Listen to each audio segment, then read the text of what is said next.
लतीफ़ी सथ जे सभिनी साथियणनि खे थर जे भेटनि मां मुंहिंजो सलाम पहुचे। अस्सलाम वालेकुम। लतीफ़ साईं फरमायो, कातिब जो लिखनि सो मतां वेण विसारियईं, जहिड़ी तहिड़ी ॻाल्हि खे जोड़ियो जमा कनि, हर्फ़ जे हिसाब जा चेठियो चित रखनि, सॼे खॿे सिर खे लिखियो कातिबनि, करामन कातिबीन यालमून मा यफ़अलून, नालो नूरानियन तो पाड़ोसी तिन जिनी वेण न विसरे।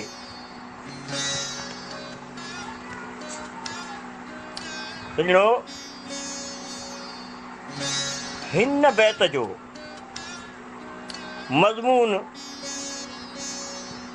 सिंस लफ़्ज़नि मां ई पधिरो आहे त लतीफ़ साईं उन्हनि कातिबनि जी ॻाल्हि पिया कनि जिन खे क़ुरान पाक में किरामन कातिबीन जो नालो ॾिनो वियो आहे।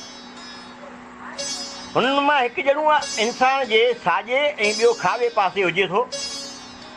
साॼे वारो तरफ़ वारो इंसान जी रोज़मर्रा जे नेकियुनि ऐं खाॿे वारो हिन जे बदियुनि खे लिखे थो।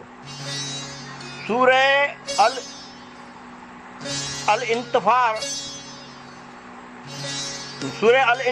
इन्फ़तार जी आयत 11 जा अल्फाज़ जेके लतीफ़ साईं जे मथिएं बैत जे चौथी सिट में दर्ज आहिनि, उन्हनि जो तर्जुमो आहे त हू मौजूद लिखण वारा आहिनि, यानी उहे किरामन कातिबीन मौजूद लिखण वारा आहिनि जेके सभु ॼाण रखंदड़ आहिनि।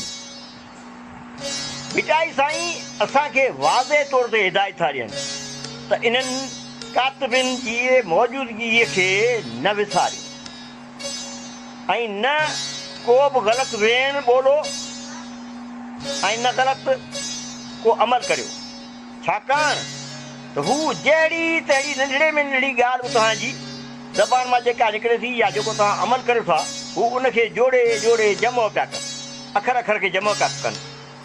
हर लफ़्ज़ तोड़े अमल जी ज़िमेदारीअ सां उनखे चेतीनि पिया ऐं लिखनि पिया। ॿिन्ही सॼे तोड़े खॿे पासे जे मलाइकनि खां इन सिलसिले में का बि ख़ता नथी थिए। ऐं इंसान, तूं उन्हनि जो पाड़ोसी आहीं जिन खां को बि वेण विसरंदो न आहे, जो हू नूरानी मख़लूक़ आहे।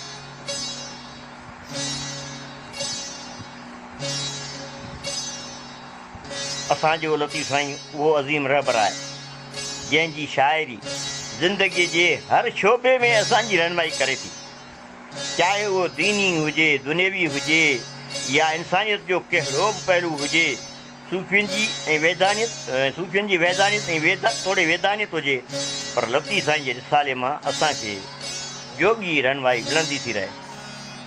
घुर्ज सिर्फ़ु हिन ॻाल्हि जी आहे त असांजी नियत अहिड़ी हुजे मालूमात हासिलु करण जी। जीअं लतीफ़